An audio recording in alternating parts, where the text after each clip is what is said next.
Our system is rigged. Anyone who challenges their control is deemed a sexist, a racist, a xenophobe, and morally deformed. Conspiracy theories are at the heart of this American presidential election. This is a conspiracy against you, the American people. Since the Vietnam War and the Watergate scandal, many Americans have been deeply suspicious of their rulers. History is a set of lies agreed upon. The government rarely tells you the truth, and they never tell you the whole truth. Americans are always looking for the conspiracy behind the facts. We were really taught to do that in Vietnam. It's just a complete deception in which 58,000 Americans were killed. Donald Trump has made his political career pushing conspiracies. He's alleged that President Obama could be a foreign imposter. The people that went to school with him, they don't even know, they never saw him. They don't know who he is. Crazy. It's the biggest fraud in maybe the history of the world. All right, thank you, and God bless America. He suggested that the father of one of his rivals was linked to the assassination of JFK. There was a picture of him and crazy Lee Harvey Oswald. Ted Cruz's father linked to JFK assassination. What's wrong about that? This is nuts. Now he faces an opponent with her own scandal-ridden past. You delete 33,000 emails. Her instincts are to cover up, and the laws are for the little people. Not to mention the sins of her husband. I did not have sexual relations with that woman. Extraordinary personal and bitter attacks have defined this election. She was a total enabler. She would go after these women and destroy their lives. Donald thinks belittling women makes him bigger. In the face of so many conspiracies, what can American voters really believe? One thing I can promise you this. I will always tell you the truth.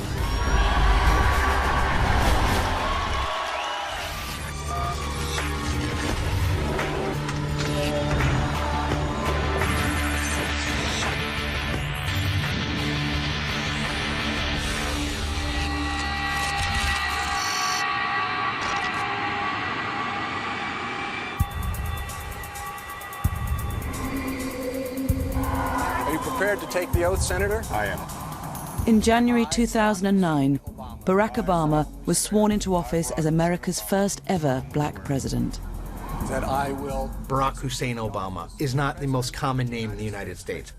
Born to a white Kansan woman and a Kenyan African father, raised by his grandparents in Hawaii. All of those things scream exotic. Congratulations, Mr. President. Obama became the center of a conspiracy theory. The claim that he was born outside the US and was not entitled to be president. In 2011, the so-called birther conspiracy received a massive boost. Our current president came out of nowhere. The people that went to school with him, they don't even know, they never saw him. They don't know who he is. Crazy. He saw this as an opportunity, he plucked it. He used that to sort of pole vault himself into a tete-a-tete with the President of the United States. When we did polling in the spring of 2011, we saw that a great number of those people who felt that President Obama was not a real American went to Mr. Trump because he was very openly embracing this theory that legitimized it for those people.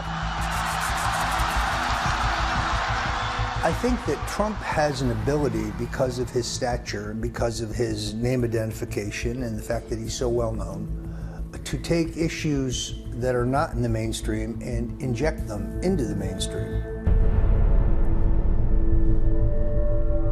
In response, Obama called a White House press conference to put an end to the birthers conspiracy once and for all.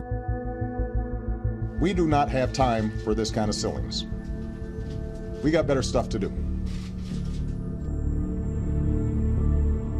he released a copy of his full birth certificate, showing that he was born in the US state of Hawaii in 1961. I am really honored, frankly, to have played such a big role in hopefully getting rid of this issue. Always optimistic. Clearly, Donald Trump was driving Obama crazy. Trump was able to elevate the issue to the level that Obama felt compelled to respond. To me, that shows that Trump had an enormous impact. My fellow Americans. But Obama was about to get his revenge. 3 days after the release of his certificate, he ridiculed Trump in a speech to the White House press corps. No one is happier, no one is prouder to put this birth certificate matter to rest than the Donald. And that's because he can finally get back to focusing on the issues that matter. Like, did we fake the moon landing? Well handled, sir. We thought that that would put it to bed, and for the vast majority of the American people, it did put it to bed. But not for Donald Trump, because he was using it as a means to build support for his presidential run.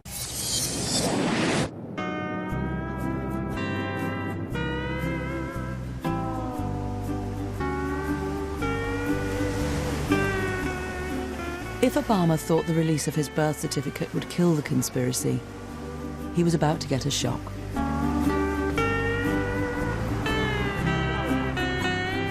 His certificate shows Barack Hussein Obama II was born here at Kapiolani Maternity and Gynecological Hospital in Honolulu.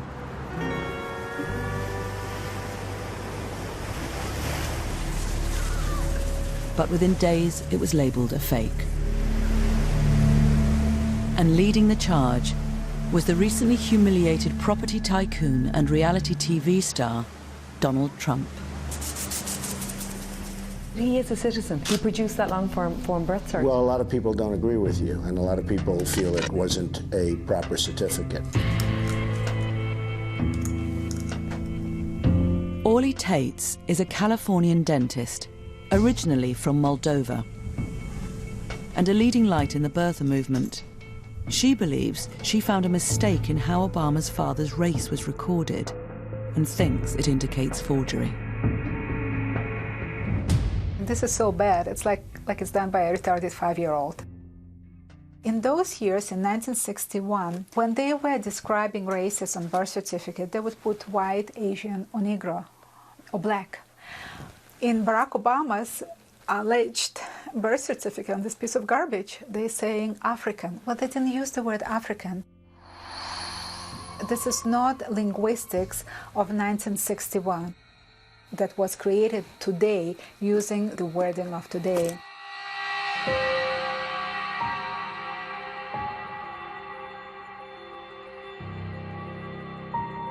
As Orly Tates prepared to legally challenge the authenticity of the birth certificate, she was joined by Paul Irie, who has over 50 years' experience in typesetting. It's the biggest fraud in maybe the history of the world.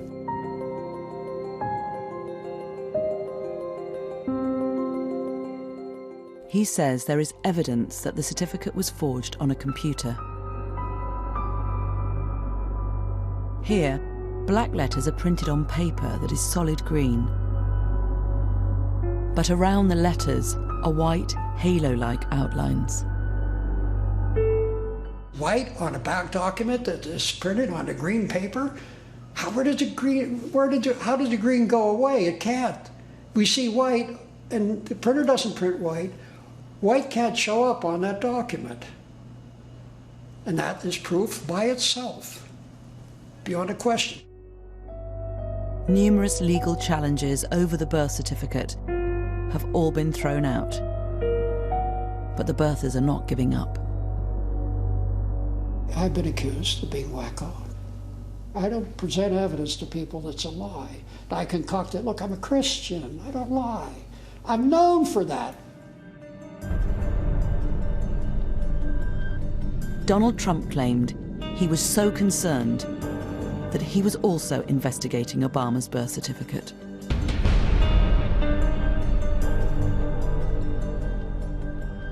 Was it a birth certificate? You tell me. You know, some people say that was not his birth certificate. So maybe it was, maybe it wasn't.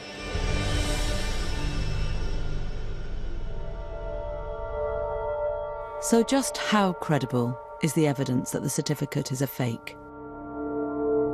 Ivan Zatkovich is a court-recognized technology witness who has forensically examined the halo effect. He separated the digital file released by the White House into 9 different layers.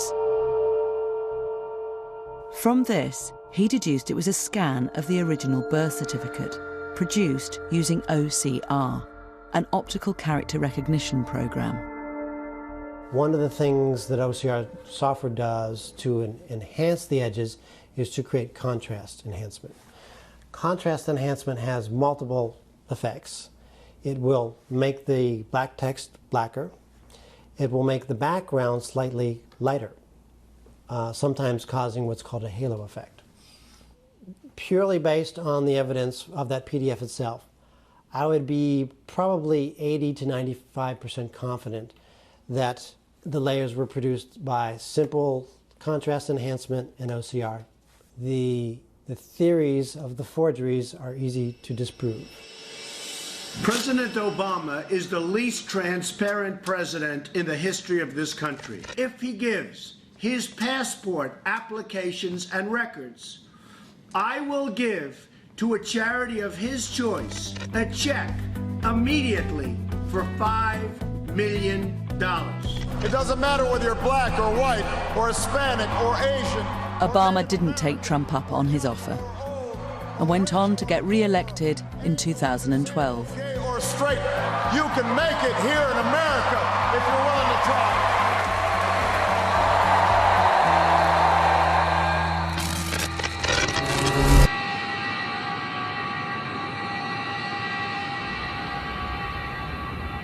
A year later, in 2013, the birther conspiracy would take another extraordinary twist. Minutes after this Cessna Ground caravan plane took off from a Hawaiian island, its single engine failed.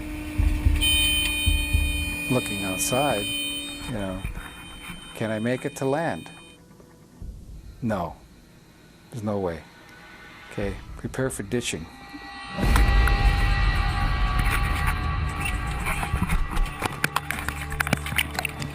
All 8 passengers and the pilot struggled to stay afloat for almost 2 hours before rescue. Everybody okay? Later, it was announced that 1 passenger had died.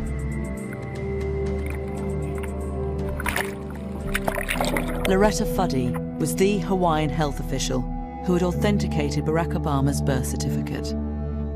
I had no idea who Loretta Fuddy was. None. And somebody told me, he says, oh, she's the one that signed Obama's birth certificate. And I go, oh, here we go. The village idiots are going to be coming out in force. Sure enough. Shortly after Donald Trump heard the news, he took to Twitter and wrote, "How amazing. The state health director who verified copies of Obama's birth certificate died in plane crash today. All others lived."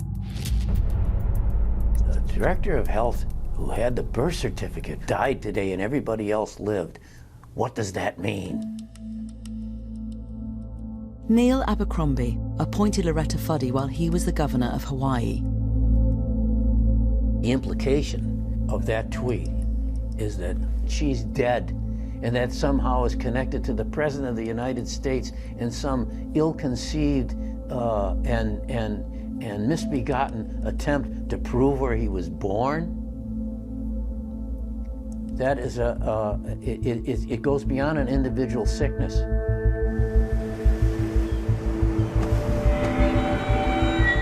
An allegation was made that Loretta Fuddy, as Director of Health, took a bribe to lie and say that Obama's birth certificate was authentic.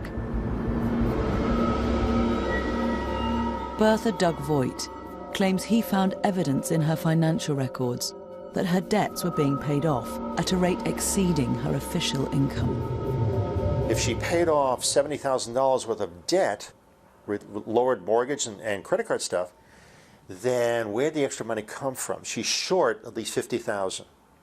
That's the whole point. You're buying the forgery. You got to pay people off. In my opinion, they did.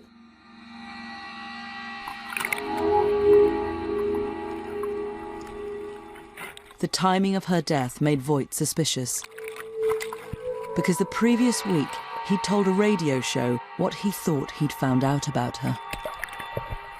1 week she was dead after I did that interview. The last person on earth who would be involved in such a sordid affair, like taking money to forge a birth certificate, would be Loretta Fuddy. Is a sad commentary on the desperateness that some people have in them, the sickness that they have in them over the fact that a black man is president of the United States. Former Governor Abercrombie is a personal friend of Barack Obama. Voigt believes that Abercrombie masterminded the whole deception, and it was he who involved Loretta Fuddy in the plot. By bumping her off, they don't have that link to Abercrombie and the president. The big guys who paid for this conspiracy, they start killing off everybody below them who gets close, who could lead to them. That's what usually happens. That's what plausible deniability is all about.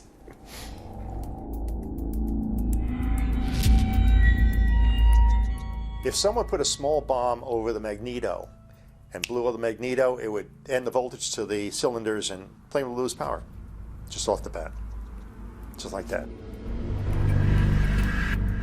So is there any credibility to the claim that the plane was sabotaged? Loretta Fuddy's family hired a lawyer to investigate the circumstances of her death. He says he discovered that identical planes had previously experienced the same engine failure. I believe this is at least the fourth one of this particular Cessna that failed for that very reason. So it wasn't something mysterious that someone did to this aircraft. The engine manufacturer, Pratt & Whitney Canada, and plane operator Makani Kai Air paid undisclosed sums to Fuddy's family.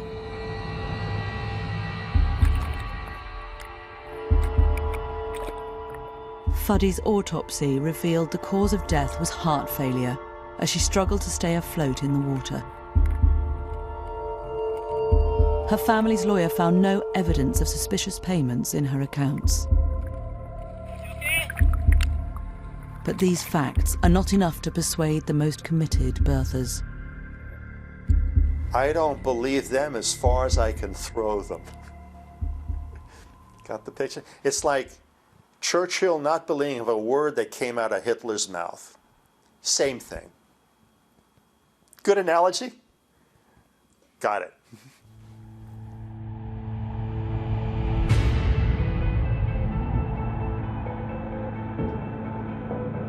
Donald Trump's championing of the birther conspiracy seems to have had a dramatic impact. In 2009, 45% of Republicans nationally said that they thought that Barack Obama was not born in the United States. Now, after Donald Trump has given this issue so much attention over the years, and his surrogates have, that number's up over 60%.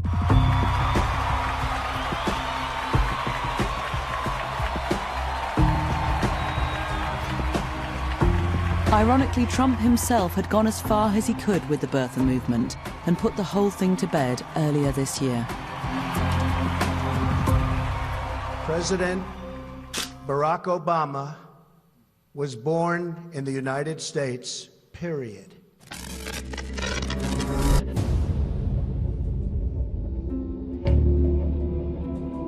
One event, more than any other in recent American history, has become a fertile breeding ground for conspiracy theories.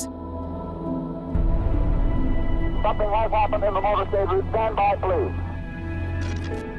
The assassination of President John F. Kennedy. The official investigation ruled that Lee Harvey Oswald was the killer, acting on his own. Many Americans have just never bought the story. Mainstream media has concealed a lot of facts about American history. Things are never exactly the way the government tells them. Even 71% of the people in America today don't believe Lee Harvey Oswald acted alone. And it's this belief that Donald Trump would exploit on his next step towards the White House. In June 2015, he finally announced he was standing to be the Republican nominee for the presidency. I am officially running for President of the United States. We will make America great again. Thank you. Thank you very much.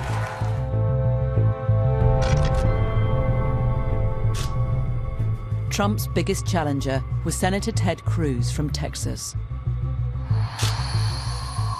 An evangelical Christian, an arch conservative, Cruz traded on his honesty and integrity.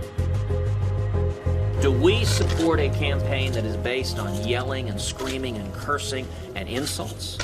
Or do we support a campaign that is a positive, optimistic, forward-looking, conservative campaign? We have lying Ted Cruz. I have to be honest. These people that I'm dealing with are the worst people. He called Ted Cruz Lion Ted, said he puts his hand on the Bible, takes it off, and then he lies and lies and lies. And oh my gosh, that was Ted Cruz. That is, I don't care about rough tactics. I don't like liars. Along with these attacks, it wasn't long before Trump jumped on yet another conspiracy theory. This time, it was linked to Cruz's father. Ted Cruz's father linked to JFK assassination. What's wrong about that? That's an accurate representation of what the story was. What was he doing with Lee Harvey Oswald shortly before the death, before the shooting? It's horrible.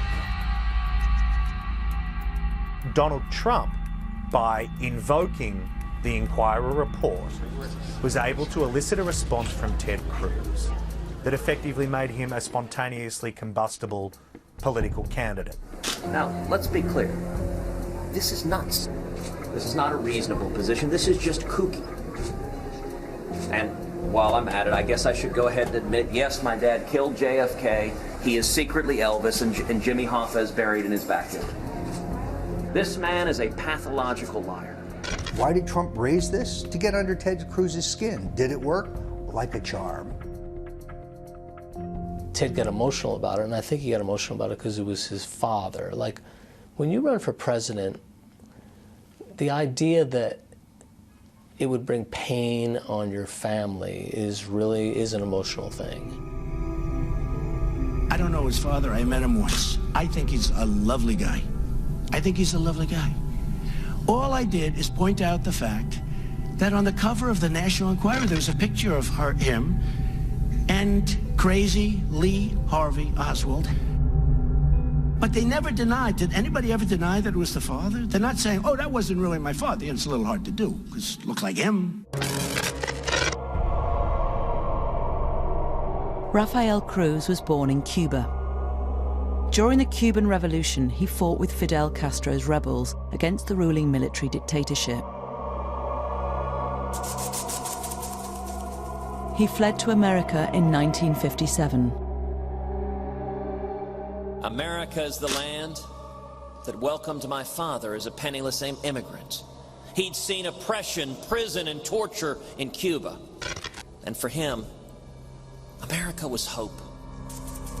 The National Enquirer alleges that after Fidel Castro took power and was viewed as a threat by America, the Cruz family tried to hide Rafael's past. Ted Cruz had lied about his father's links to the pro-communist regime of Fidel Castro.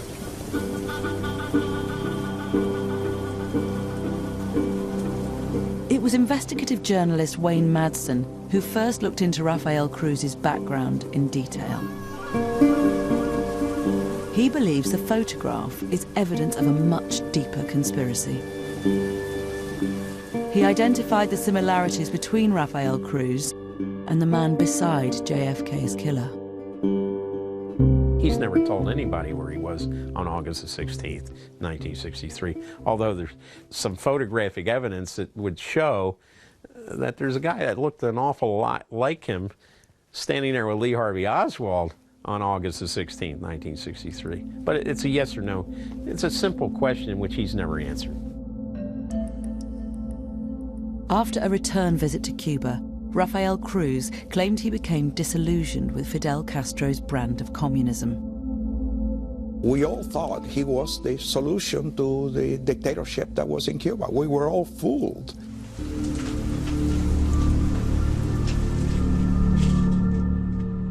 Madsen believes the CIA then recruited Rafael Cruz to spy on other Cubans in the southern states, suspected of being communists. But Madsen goes even further. He also believes Lee Harvey Oswald was recruited and set up a bogus branch of the pro-Castro organization Fair Play for Cuba as a front for the CIA operation. In the intelligence business, that's called a flypaper operation. This was a CIA ploy. Let's see who we can trust in the Cuban community that came to the United States and who we can't trust. In this footage, Oswald is handing out Fair Play for Cuba leaflets with a man Madsen believes is his CIA partner, Rafael Cruz. I think that was him, standing there with Oswald. Madsen also claims Rafael Cruz fled the country rather than face an investigation.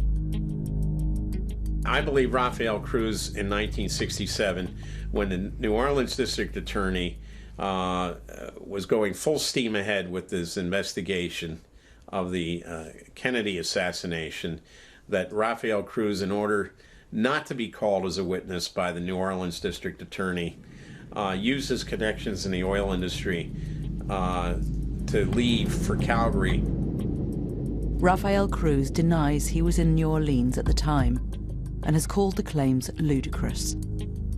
And Madsen has never had his story published by serious journalistic publications. One thing about the tabloids is, well, maybe the person who reads the Wall Street Journal and the New York Times isn't seeing this, but God, all those ladies that are checking out through the supermarket lane at their local store will certainly see it.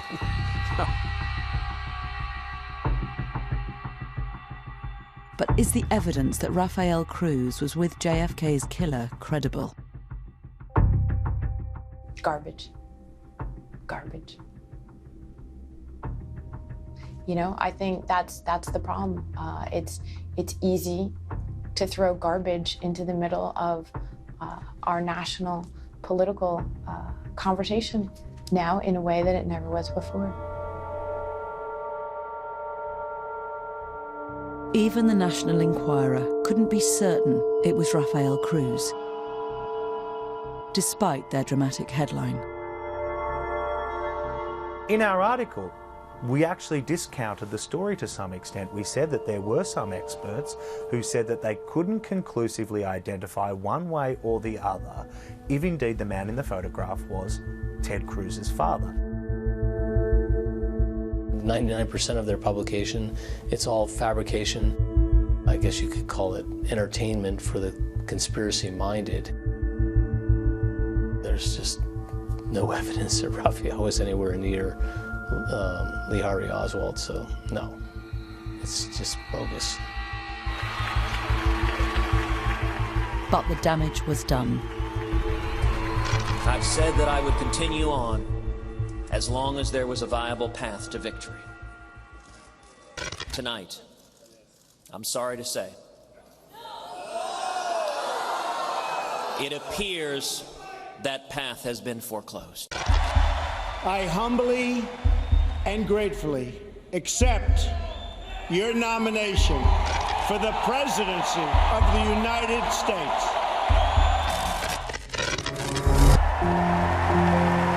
I accept your nomination for President of the United States. With Hillary Clinton winning the Democratic nomination, Donald Trump faced the ideal opponent for his unique brand of conspiracy theory politics. Between 55 and 65% of registered voters in this country do not believe the words honest and trustworthy apply to her. In any other election, that is a huge deal and a huge problem for a nominee. Why is it less of a big deal in this election? Because Donald Trump's numbers on honest and trustworthiness are even worse. And her husband Bill has been mired in more scandals than perhaps any other American president. From the outset, the Clintons were embroiled in controversy. Their property company, Whitewater, went bust, and their business partners were later jailed for fraud. Then there were accusations of cronyism after they sacked staff in the White House Travel Office, replacing them with friends and supporters. And the man responsible for handling these sensitive matters was Vincent Foster. The Clintons are more like a crime syndicate than they are a family. He was the keeper of all their secrets. He was their lawyer. 6 months into Bill Clinton's presidency, Foster was found dead with a gun in his hand, here in Fort Marcy Park, just outside Washington. And it is very important that his life not be judged simply by how it ended, because Vince Foster was a wonderful man. Rumors spread about the man who may have known too much about Whitewater and the Clintons' complex web of financial and real estate dealings. I believe he was murdered by persons unknown, for reasons unknown to me, and a cover-up ensued that was at bottom politically driven.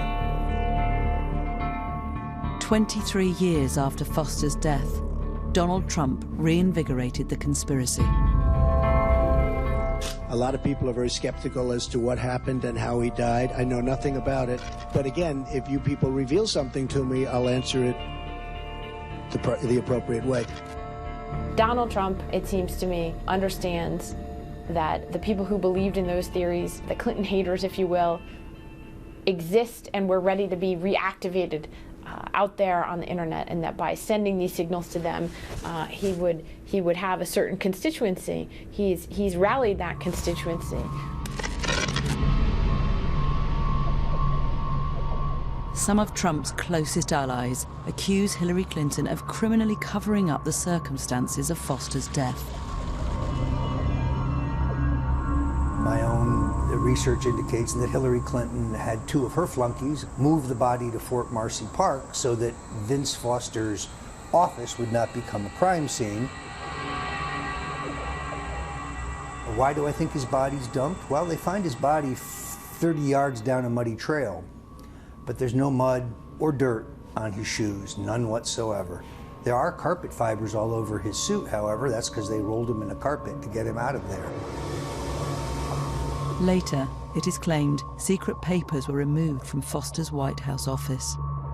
Records pertaining to the nefarious activities of the Clintons. Who knows? It could have been anything. They have, you know, these people are a scandal a minute.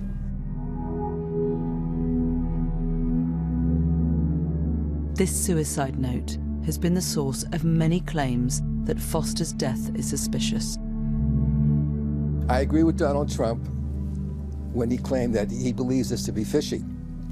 This note is fishy, and it does stink to the high heaven.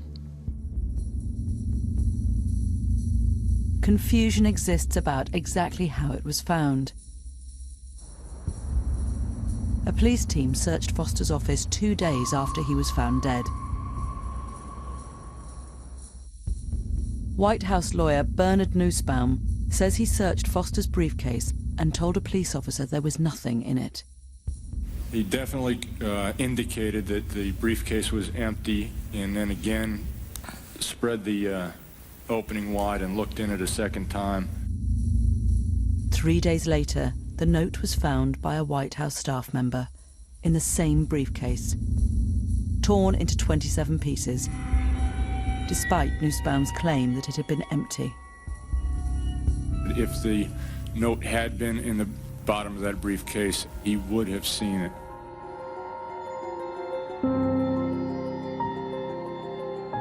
Questions were now being asked about whether the note was genuine. Handwriting expert Ronald Rice examined a copy of it in 1995 for a political newsletter. The more I looked at it, the more I studied it, the more I slept on it, the more this, the more that. I just could not come to the conclusion that the note was in fact authentic. Rice managed to obtain earlier samples of Foster's handwriting in order to compare them to the suicide note. You can plainly see how smooth and clear and clean and pristine that writing sample is compared to this about a month later. It's broken up.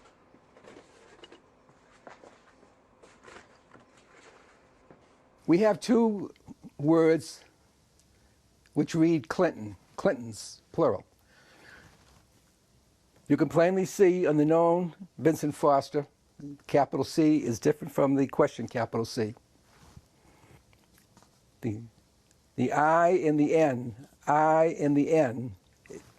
is quite different from the I in the N created in the question suicide note.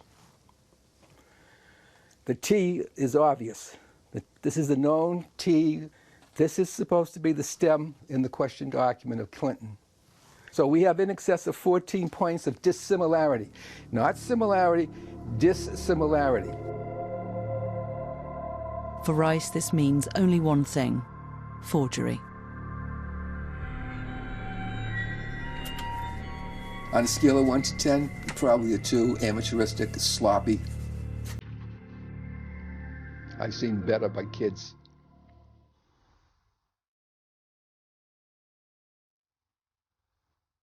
So, was there a conspiracy to make Foster's death look like a suicide?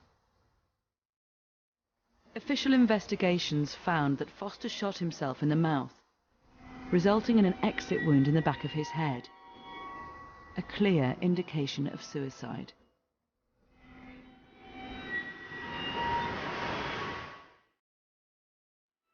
But citizen investigator Hugh Sprunt found a document which convinces him of foul play.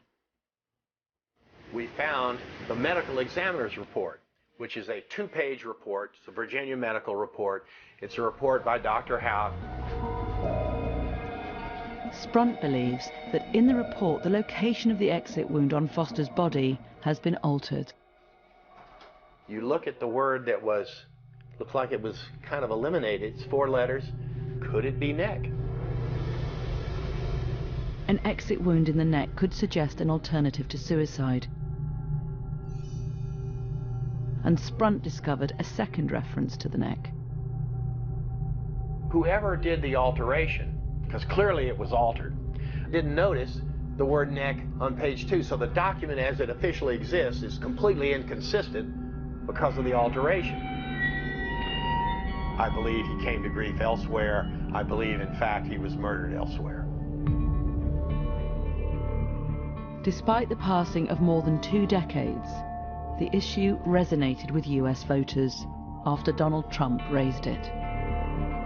In a poll we did shortly after that, we found that 50% of Trump voters had thought that Hillary Clinton had something to do with killing Vince Foster, and that's truly something that's unprecedented in American history. We've been divided over the years, but you usually don't have a situation where supporters of one candidate hate the other candidate so much that they think that that woman might be a murderer.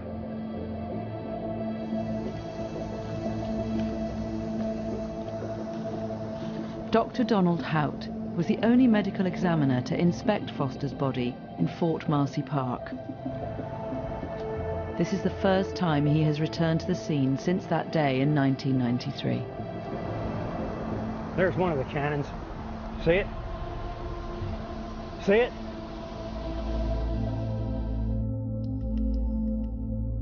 We showed him his medical report, which Hugh Sprunt had found, and asked why there was a reference to a neck wound.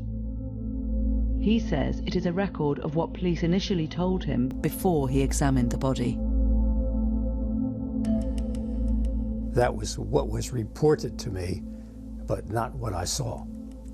That was what was reported to me, but that, in my opinion, was incorrect. I observed no neck wound.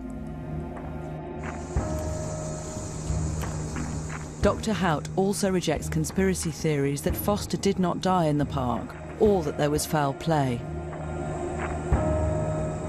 Donald Trump said that the outcome was rather fishy or uncertain, but there was no uncertainty about it whatsoever at all.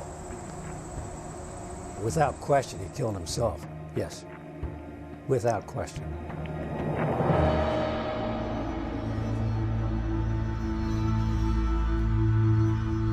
So, what about the suicide note?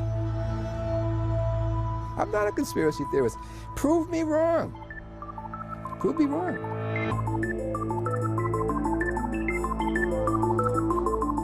We asked another handwriting examiner to compare the same samples of Vincent Foster's earlier handwriting with the suicide note.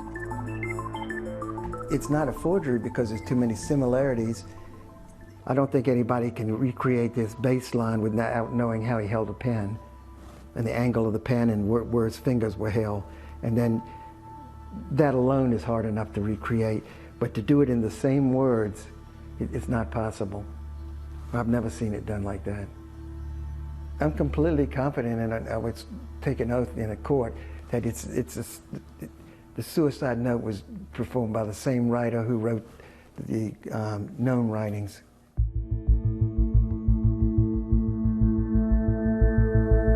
At least 5 official investigations have found that Foster's death was suicide. I remember very clearly the day he committed suicide. We all knew him. It was an awful, tragic day. The president gathered us to talk to us about it. They were clearly devastated. I think he was just a deeply troubled man who felt he'd let the White House down, and you know, with tragic consequences. It's as simple as that. And it's a tragedy, and you know, conspiracy theorists often have zero basis in fact, and this is one of them.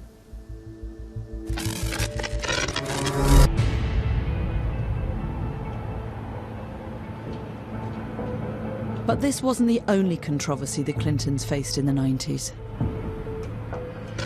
And it's Bill Clinton's alleged sexual misdemeanors that have engulfed his wife's presidential bid. What he's done to women, there's never been anybody in the history of politics in this nation that's been so abusive to women. When Bill Clinton was governor of Arkansas and running for the White House in 1992, the first scandal involving relations with other women broke. A cabaret singer named Jennifer Flowers was outed in a tabloid magazine as Bill Clinton's lover. The Clintons decided to confront the scandal jointly in a TV interview. Bill Clinton's closest advisor at the time, Dick Morris, says he was consulted about tactics. Bill called me right before the interview, and he asked me, what do you think I should say? And I said, well, if I were you, I would say that you have caused pain in your marriage, and you regret that, and you want to be a better person. But Franklin Roosevelt was not always faithful to Eleanor, and Eisenhower was not always faithful to Mamie, and Kennedy was not always faithful to Jacqueline, and Lyndon Johnson was not always faithful to Lady Bird. And I prayed that I could be half as good a president as they were. And he said over the phone, he said, oh man, that's good, but if I said that, I'd have to find a new place to live. Now, I'm not sitting here as some little woman standing by my man like Tammy Wynette. I'm sitting here because I love him, and I respect him, and I honor what he's been through and what we've been through together. And you know, if that's not enough for people, then heck, don't vote for him. The next day, Jennifer Flowers held her own press conference. Yes, I was Bill Clinton's lover for 12 years. First woman to come forward became a client of mine, Jennifer Flowers. And for the past 2 years, I have lied to the press about our relationship to protect him. And she told the media that she had had this relationship with Bill Clinton. She had an audio recording of him calling her, saying, "Be quiet about this."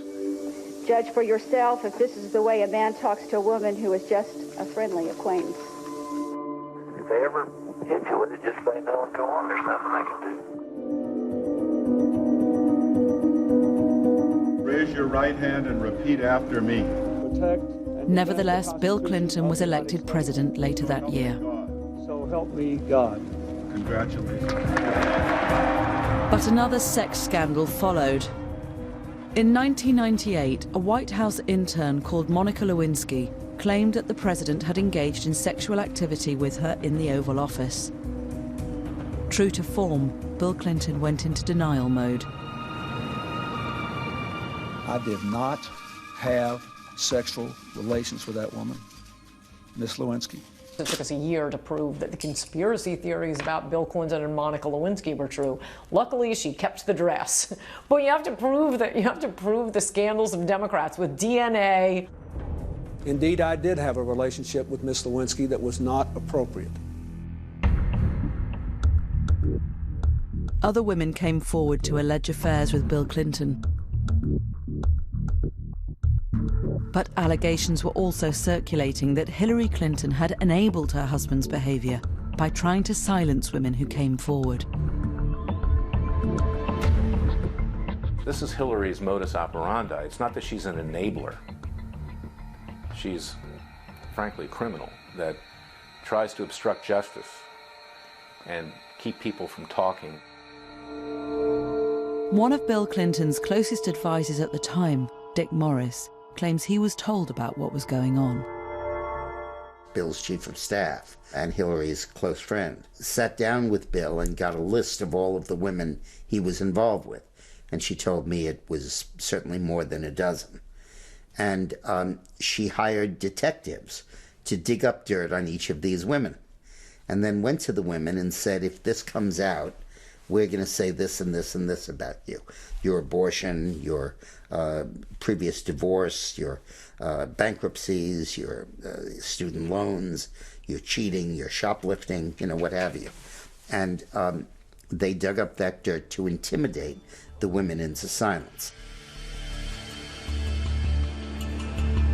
While the Clinton camp denies these allegations and dismisses them as conspiracy theories, Donald Trump has pushed them relentlessly. And she was a total enabler. She would go after these women and destroy their lives. Hillary hurt many women, the women that he abused. Trying to make it like Hillary was somehow in any way condoning of this behavior is just reprehensible and disgusting, and I don't think it's going to work. The problems that Hillary and Bill have had during their marriage's infidelities are well known, and to charge her as being an enabler is just a debased, a false attack that I think will backfire on Donald Trump. This narrative has never been fully exposed in the mainstream media, but it's fair game. If Hillary Clinton wants to call Donald Trump a misogynist, she's opening the door to an examination of her own conduct.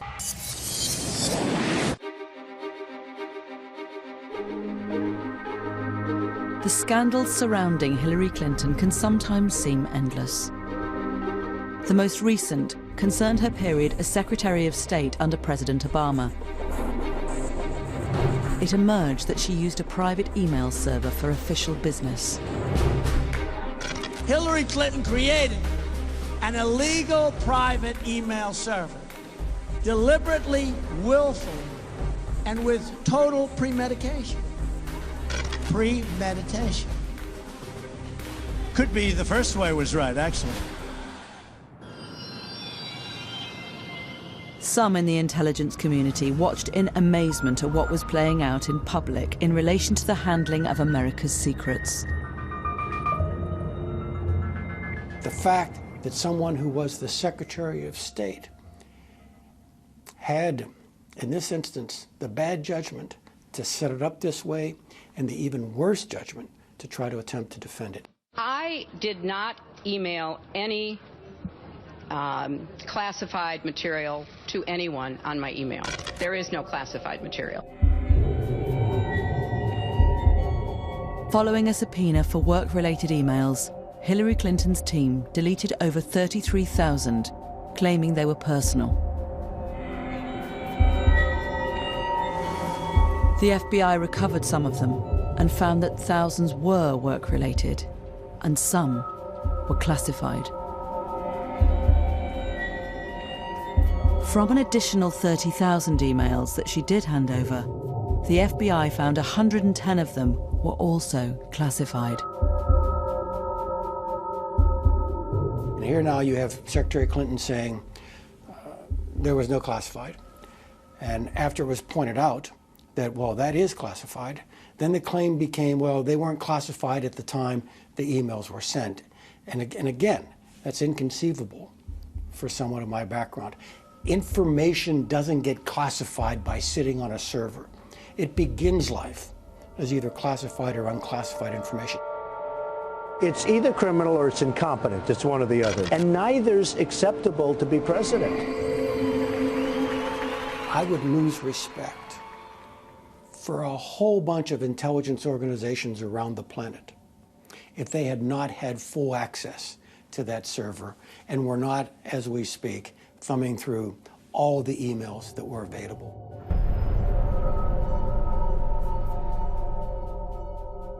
At the end of the original year-long investigation, the FBI said it would not prosecute Clinton, despite some damning revelations. There is evidence that they were extremely careless in their handling of very sensitive, highly classified information. We found no evidence that any of the additional work-related emails were intentionally deleted in an effort to conceal them in some way. There has never been anything like this where emails and you get a subpoena, and after getting the subpoena, you delete 33,000 emails. It's just awfully good that someone with the temperament of Donald Trump is not in charge of the law in our country. Because you'd be in jail. In a democratic republic, we have laws that govern the use of government computers and making sure that the public has a record of what you're doing in office. And she didn't want the public to have that record. Donald Trump is trying to desperately find anything that he can put out there to cause doubt in Hillary's honesty and integrity, and so he's going to keep harping on this, drip, drip, drip, with no basis for really any investigations or criminal activity, but he's grasping at straws because he can't run on anything other than fear and conspiracy theories.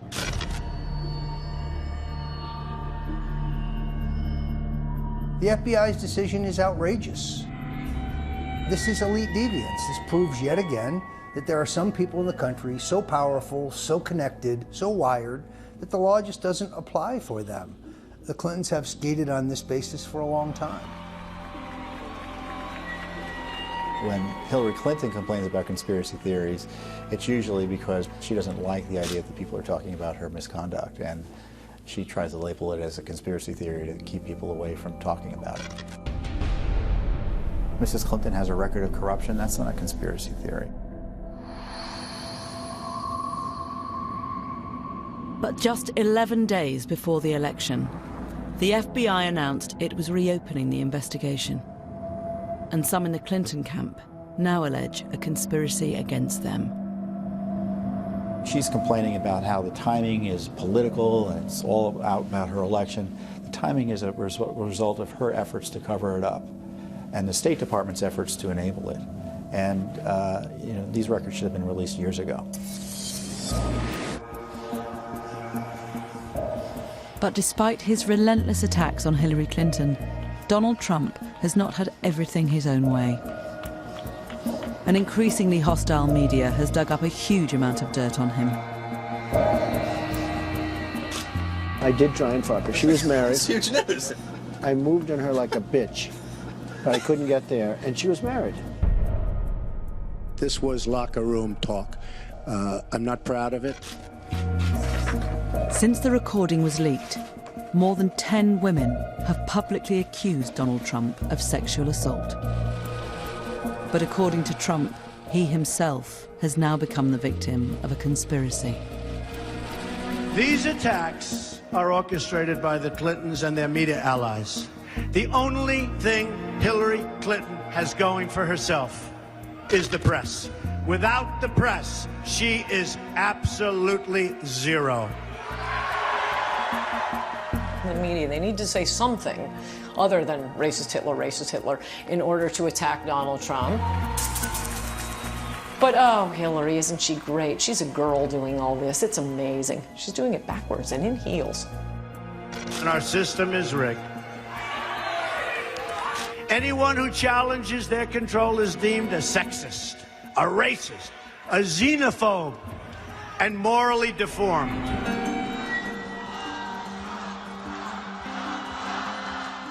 Trump is even implying that if he loses, he will be the victim of the ultimate political conspiracy, electoral fraud. I hear these horror shows, and we have to make sure that this election is not stolen from us and is not taken away from us. What he's doing is creating a set of circumstances. Elections rigged, the media is against me, these polls are, leading people astray. That allows him on November 9th, if he does lose, to say, well, of course, I lost. I will totally accept the results of this great and historic presidential election if I win. Trump supporters argue he speaks for many millions of Americans who feel failed by a corrupt political establishment. Donald Trump is no conspiracy theorist. He's no wacko. He represents a fundamental force that's sweeping the United States. I take all of these slings and arrows gladly for you.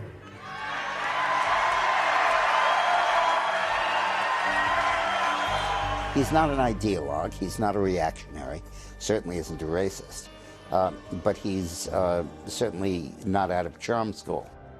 I think you have a responsibility when you're the major party's nominee, when you're this much in the public eye, when you're pushing out these crazy conspiracy theories and no facts to back them up, that's dangerous.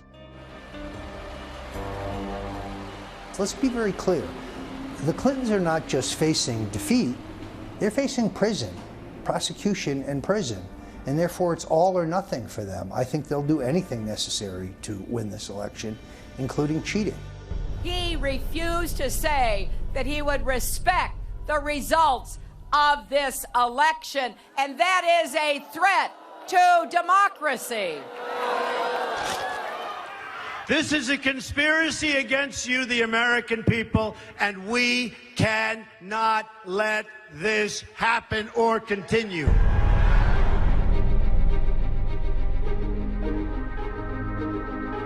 Panorama meets some of those who fear what Trump as president would mean for them, available on BBC iPlayer, and who will be supporting Donald. Radio 4 meets the Unswayables, Trump's loyal army, available online. Now, had you been watching BBC One, you'd have seen Lord Sugar fire another candidate. Perhaps tonight was a surprise. You're fired next.